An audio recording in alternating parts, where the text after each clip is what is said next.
140 ஆண்டுகளுக்கு பிறகு ஆஸ்திரேலியர்கள் எதிர்கொள்ளும் சவாலான கிறிஸ்துமஸ் இந்த ஆண்டு வந்துள்ளதாக புதிய ஆய்வில் தெரிய வந்துள்ளது.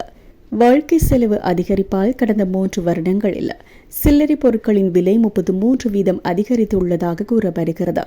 தி சல்வேசன் ஆர்மி ஆஸ்திரேலியா வெளியிட்டுள்ள சமீபத்திய தரவு அறிக்கையின் மூலம் இந்த உண்மைகள் தெரிய வந்துள்ளதாக குறிப்பிடப்பட்டுள்ளது.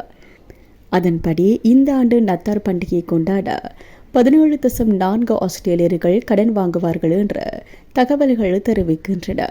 இந்த பின்னணியில் 19.2% ஆஸ்திரேலியர்கள் இந்த கிறிஸ்துமஸில் தங்களின் மருத்துவ கட்டணத்தை செலுத்த முடியவில்லை என்பதும் குறிப்பிடத்தக்கது. சுமார் 24% ஆஸ்திரேலியர்கள் இந்த கிறிஸ்துமஸில் உட்கொள்வதற்கு போதுமான உணவு மற்றும் பானங்கள் இல்லை என்ற இந்த தரவு அறிக்கைகள் மூலம் தெரிய வந்துள்ளது.